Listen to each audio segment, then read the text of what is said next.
সুপ্রভাত বন্ধুরা, সকালে ঘুম থেকে উঠে ফোনটা চার্জে বসিয়ে কাজবাজ সেরে নিলাম। ঝাঁটফাঁট দিয়ে স্নান সেরে চলে এলাম পুজো করতে। পুজো সেরে চা খেয়ে বেরিয়ে পড়লাম স্কুলে যাওয়ার জন্য। স্কুল থেকে টিউশনে ঢুকলাম। টিউশন পড়িয়ে আবার বাড়ি ফিরেই তো রান্নার তোড়জোড় শুরু করতে হবে।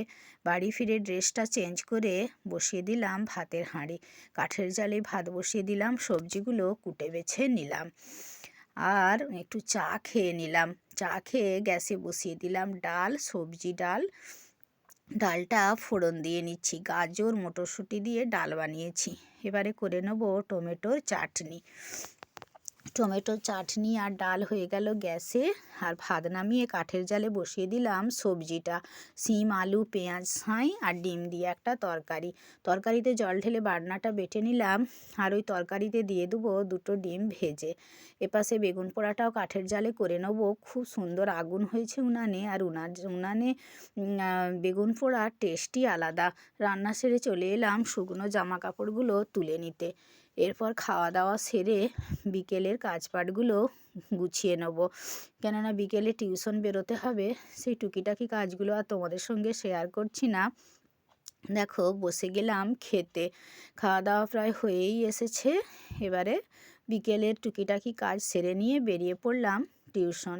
সোয়েটারটা গায়ে দিলাম না, একটা ব্যাগে নিয়ে নিয়েছি। সোয়েটার চাদর দুটোই গায়ে দিলে এখন গরম লাগে, ঠান্ডাটা তো একটু কমে গেছে। আর এই সেই আমাদের রাস্তা, নদী বাঁধের রাস্তা, এইখানটায় চেপে যাওয়া যায় না, তাই এখানটায় হেঁটেই পার হচ্ছি। দেখো, পড়িয়ে আবার বাড়িতে এসে সেই রাতের খাবারের আয়োজন করে নেব। ভাত ভাজা, দুপুরের অনেকগুলো ভাতই বেশি ছিল, তাই গাজর, আলু, বিন কড়াই কেটে নিয়েছি।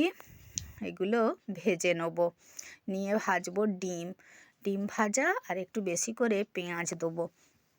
দিয়ে ভাত ভাজা খেতে ভালোই লাগে, রাইস রাইস মনে হয়। যাই হোক, দেখো ভাজাগুলো হয়ে গেল। এবার ডিমটা আমি ভুজিয়ার মতো ভেজে নিচ্ছি। ডিম ভাজাটা নামিয়ে নিয়ে পেঁয়াজটা ভেজে নেব, একটু বেশি করেই পেঁয়াজ দিচ্ছি। ডিমটা আমার ভাজা হয়েই এসেছে।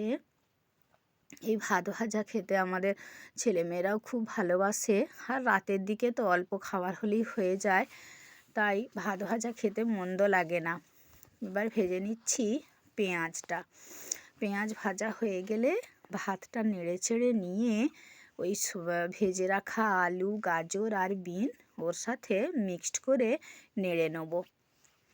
ডিম ভাজাটা আমি একটু ওর সাথে মিশিয়েছি, আর একটু আলাদা বাটিতে তুলেও রেখেছি। যখন খাবারটা বেড়ে নেব, তখন আবার আলাদা করে একটু নিয়ে নেব। দেখো, ভাতটা ভালো করে নেড়ে চেড়ে নিচ্ছি। একটু মশলাও দিয়েছি, এতে চাউ মশলাও দেয়া আছে, তাহলে একটু টেস্টটা ভালো লাগবে।